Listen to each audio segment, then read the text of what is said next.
Hey everyone, welcome back to another video. In today's video, I'll go over most aspects of Rust and if it's worth buying in 2021 and 2022, because, well, it'll be 2022 in a couple of days. Now, I've got about 2,400 hours at last count, so I'd consider myself at least remotely qualified to give this review. Alright, let's do this. Also, 1% of my viewers are actually subscribed to me. Make sure to subscribe if you genuinely learned or enjoyed, as it really helps and lets you know when I upload another video. Okay, now let's actually start. This video is meant for a beginner or someone that has yet to buy the game. This means that there may be some things that I leave out just because I don't feel like they're that important. Also, if you've got any additional questions or need additional help, I've got a variety of tutorials on my channel to help you out. I've also got a Discord server where I'm active and can answer any questions you may have. Okay, anyways, I will divide this video up into a couple of sections, which are as follows. What is Rust? Gameplay, community, performance, development, and the overall conclusion. First off, I'm going to briefly describe what Rust is as a game. This isn't a full description of the game, as I'm assuming if you've looked up a review, you likely at least know the basics. Anyways, Rust is a PvP-based persistent survival game. Persistent means it isn't match-based, but instead there are individual servers that all typically last a week, but can last all the way up to months if the owner decides on it. You could play a server with the same people in the same map with the same stuff for an entire week, which in my opinion can be extremely rewarding. It creates a sense of high risk, high reward, as if you make a couple of mistakes, all of your work over the past few days could be completely ruined. But if you make a couple of plays, then it could feel extremely rewarding to make a day's worth of work in a couple of minutes. Basically, Rust is a survival game less focused on the survival aspect and more focused on PvP and interactions with other players. While there is food, water, and temperature to worry about, it's not a major thing that most players focus their entire time playing, and it's more of just a minor annoyance than an actual gameplay element. Alright, now let's talk about the gameplay. In short, most of the gameplay is pretty smooth and satisfying. Whether you want to build a base and live out a peaceful life in the woods of the distant lands, or raid massive groups in an intense battle, there are a variety of options for you. However, there is a major factor that creates a skill gap. This is the gunplay, which isn't procedural and is based on the predefined recoil pattern for each individual weapon. This means that it's possible to learn how the gun will shoot, and account for its recoil in order to shoot in a straight line. Now, this isn't necessarily a bad thing, as it awards dedicated players for their efforts and time. However, it's very easy for cheaters to utilize in order to create scripts or macros to automatically account for recoil. Obviously, this is against the game rules, however it's pretty difficult to detect and can make players lose hours or even days worth of work. This oftentimes makes players quit and gives Rust a bad reputation, and while the anti-cheat is decent, it's not nearly as good as it should be. Most servers have to have their own active admins and custom-coded mods to catch and ban cheaters, so if you end up buying the game, I'd suggest finding a community server with active non-playing admins that can help you if you encounter a cheater. Another aspect of the gameplay is the scrap and monument system.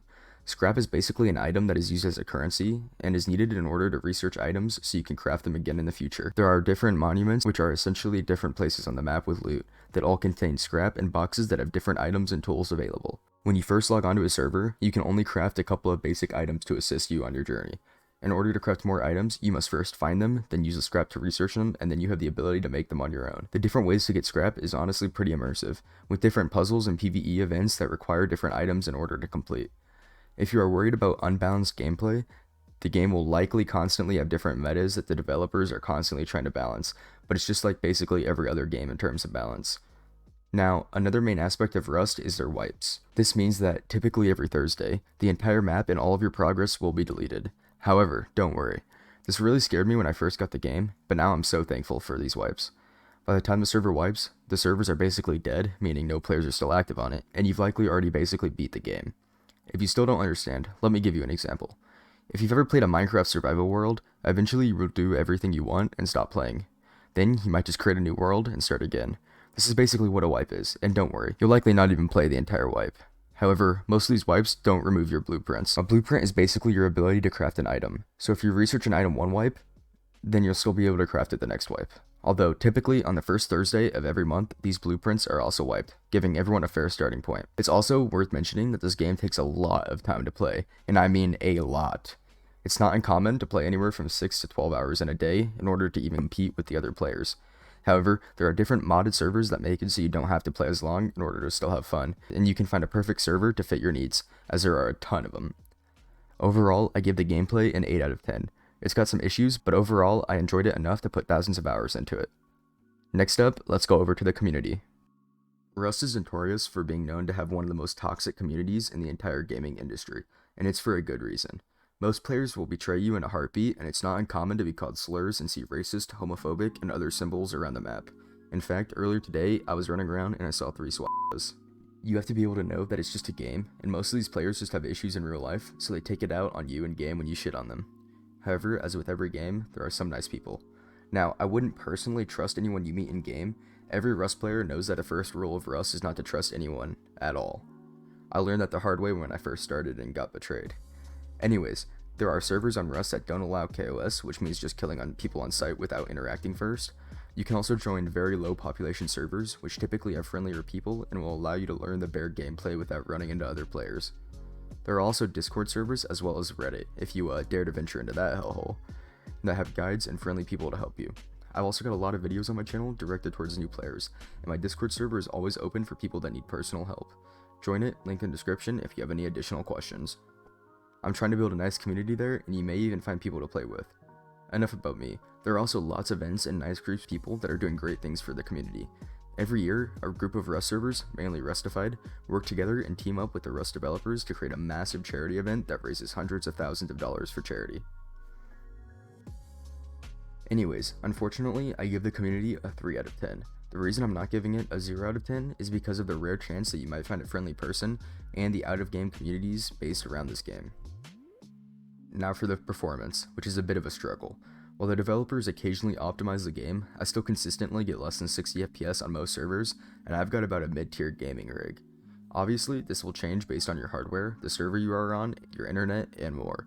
However, it still isn't by any means a super well optimized game, but it's not super terrible and the developers are constantly pushing out updates to work on it. Overall, I give the performance aspect of Rust a solid 6 out of 10. Not bad, but not great. I've got to update my hardware just to play the game. Finally, we've got to talk about the development of the game. Now, even though the game is already fully released and has been for years, the developers are still hard at work, constantly pushing out content-filled updates every month. Personally, I think this is great and amazing that they aren't just letting it sit and make them money, and are actually still putting their heart and soul into the game. I would wish they focused more on fixing their cheater and performance problems, but oh well. I give the development of this game a 9 out of 10. In conclusion, I give this game a grand total of 7.5 out of 10. It's by far my most played game, maybe besides Minecraft as a younger kid. But I still love this game, even after 4 years. If you've got the time, the mentality, the money, and the will to play this game, definitely pick it up, even if it costs the full price of the game. You can always get it on sale if you want to save a bit of money, but it doesn't usually go below $20. There you have it, a full review of Rust that goes over if it's worth buying in 2021 and 2022. This took a lot of time to research, write the script, edit, and record, so please make sure to subscribe, comment, and like if you genuinely, got help. Alright, thank you, and peace out.